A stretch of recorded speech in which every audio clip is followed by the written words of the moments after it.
I am a 35 years old female just got engaged to my fiancé 37 male Sam. We do not live together because we're waiting till marriage given he and his family are highly conservative Christians but they're really nice and lovable people. I had plans to spend NYE with Sam, but he said he was out for NYE dinner celebration with his parents then called me again inviting me to join them, and I happily did. His parents were there, they welcomed me and ordered many dishes and desserts and drinks. We celebrated and had great time, that is until it was time to pay. I pulled my wallet out of my bag letting them know that we'll split the check between us.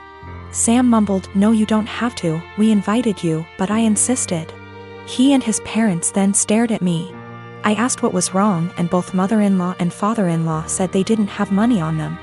I was shocked. I turned to Sam and he said he too forgot his wallet at home and didn't bring enough money to cover even on round of drinks. His dad then laughed nervously, "Right, so guess we should let the doctor pay." I was taken aback. I said, "I'm sorry, but no, this is just so much money to spend on one dinner by myself, and I didn't think I was expected to pay the entire bill." Sam said I should pay and he'd pay me back later, but I said no since I know he will have to get a job to pay that much money.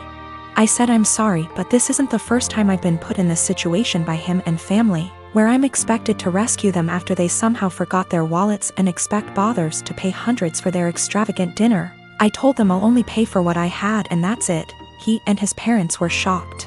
They started arguing about how I have the potential to pay right there and then, but I was acting as if they were strangers, not family. But that doesn't mean I'm obligated to pay. How could someone go out to a fancy restaurant, order so many dishes, desserts and drinks without bringing money? Sam begged that I just do it and call it a night, but I refused. The argument got heated, then I got up and walked out. Sam called later at 2 a.m. basically yelling that I ruined NYE celebration and made his parents suffer, because I refused to pay the entire bill. AMD instead acted selfishly and paid only for myself, after they were gracious enough to invite me. I told him how unfair it was for me to pay. Even if I have a good salary doesn't mean I want to spend it all on fancy dinner. He didn't reply, he just said he'll pray that my parents will let this go, and not resent me after I basically damaged the relationship with them. I felt awful thinking I should have covered the bill instead of leaving. My best friend and I are quarantining at our apartment together.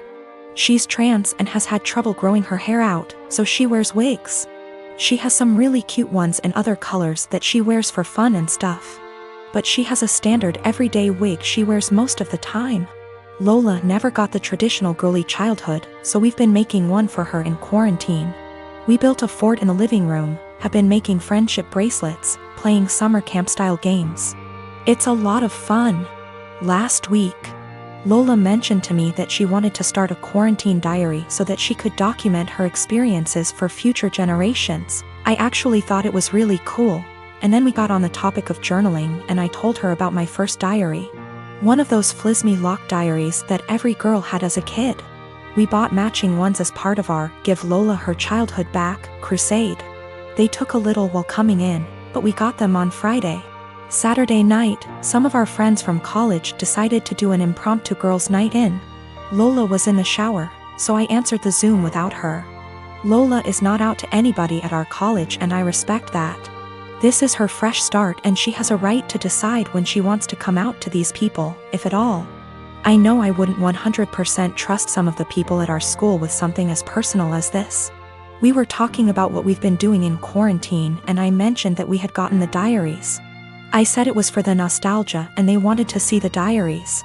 We left the box in Lola's room, so I went in to show them. Lola and I go into each other's rooms all the time, we're basically sisters to one another, and it's just about second nature. When we were younger, we had keys to each other's houses. I didn't think anything of it. I flipped the camera to show the diaries and didn't flip it back. I got distracted by a cute choker on her dresser and forgot that the camera was flipped back / there was anything to hide. They knew Lola has worn wigs out to parties / the club / etc., but her everyday wig was right out in plain view, and one of our nosier friends asked what the new wig was. I completely blue-screened and someone else realized that it was Lola's hair. I genuinely had nothing to say. They were asking why Lola wore a wig and I had no explanation. I didn't want to out her. Someone else came to the conclusion that Lola must have cancer or alopecia or some other horrible thing that causes hair loss. They've decided that she was just too embarrassed to say, and they all started going on about poor Lola, etc. I just didn't know what to say, and I said it wasn't my place to confirm/deny. I hung up and immediately told Lola. I apologized profusely, and I know how badly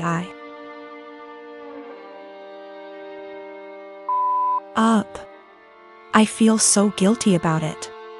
But, understandably, she's upset. Now, she's being forced to decide whether or not to out herself. Lola, understandably, doesn't want to lie about having some serious disease, and people are already trying to show support. At the same time, though, she doesn't want to have to come out. I don't know what to do. I want to support her, but she doesn't want to even see me right now.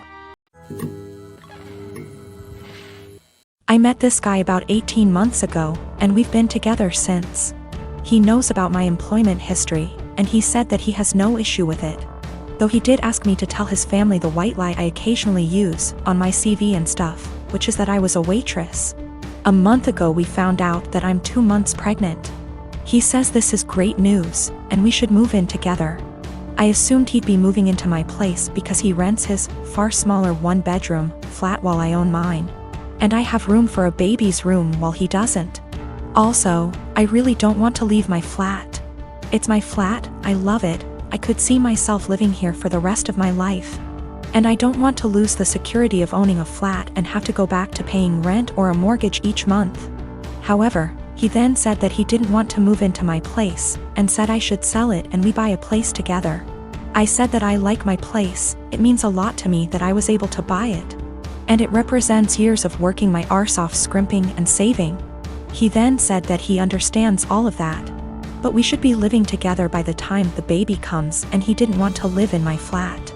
I asked him why not. It's a great flat, it's central to everything, it's spacious, it's got room for all his stuff. There's a daycare in the building, run//owned by another tenant, and a school 5-minute walk away, the list goes on. And he said that he didn't want to live in a flat that was bought with stripper money. That really pissed me off, and I told him no. Way am I selling my flat, and that he never had an issue with my stripper money paying for this flat before now. I said I wasn't giving up the security of owning a home for someone who tries to make me feel ashamed about something I don't feel ashamed of. He said that his point is if I sold the flat then we could get a new place with the money from the sale. I said, wouldn't that still be stripper money? And he said that's different, and I asked how. He then said he was going back to his place because I can't talk to you when you're in this state. He's gone back to his flat now, and he's texted me saying I'm overreacting / irrational, and I need to think of this realistically, rather than emotionally. He says he wouldn't feel right raising a child in my flat knowing how I purchased it, and selling / moving is the best idea of all of us, not to mention the fact he isn't on the deed because it's my place and it would never feel like our place because of this. I feel I might be the arse because I get why he might feel like it's just my place, and I feel I'm being too rigid in a time we need to work together. Plus I spoke to my sister and she sided with him, so 2 out of 3 people think I'm in the wrong here. I dumped him. There was a whole conversation, and during the conversation he said he didn't want to be a parent if I wasn't willing to do everything he wanted, including sharing a house / deed, plus staying together. Also, at the start of the conversation I said what a few people suggested, which was that I'd be willing to sell and split the house with him, provided he paid 50%, and he got very, very angry. Very, very quickly. He also said a few other things, how it's all going to pan out just yet, but it looks like I'm going to be a single mother. I had a 1967 Impala 4-door that I bought in February 2019. A couple months ago I bought my first house that had a 2.5 car garage. I moved the car in and started tearing it down for a complete restoration. I had the body in one bay and the chassis in another, plus the whole garage filled with parts. About 2 months ago my girlfriend came to live with me during this whole crisis, and the whole time has hated that car.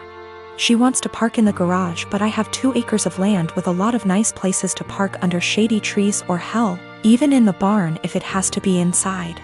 I tell her tough luck, it's my house and it's not like I can just throw it back together real quick.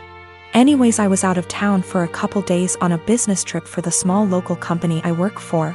When I got back, my girlfriend was all smiles. Making me food all the time, doing all the chores, all that. I thought maybe she just was happy to have me home, but then I realized that I didn't see her car in its usual spot. I asked her where she parked so I could make sure I mow that area and keep it clean, and she said not to worry because she parked in the garage. I asked how and she told me to go check it out. Turns out that while I was gone, she hired some people to come over and move everything related to that car, including the drivetrain, body, and chassis and all parts, and take it to the local dump / scrapyard. I was absolutely dumbfounded. I had spent over $11,000 on that car, including new parts, services, and the car itself. I told her that I was going to be taking her to court for that, and she brushed me off like I was being dramatic.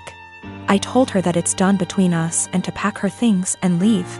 I admit I was really angry, but I did end up getting a lawyer. And as I have all the receipts for all that money spent, and I have her on my house's security cam footage letting the guys in and watching them take it all, I think I can win. Her family and friends are absolutely blowing me up, saying it's just a stupid old piece of junk, and that she cannot pay back all that money I spent, and that I should just let it go. But I have been putting all my time, effort, and money into that car for 1.5 years now, and god damn it if I am not going to get justice for what she did.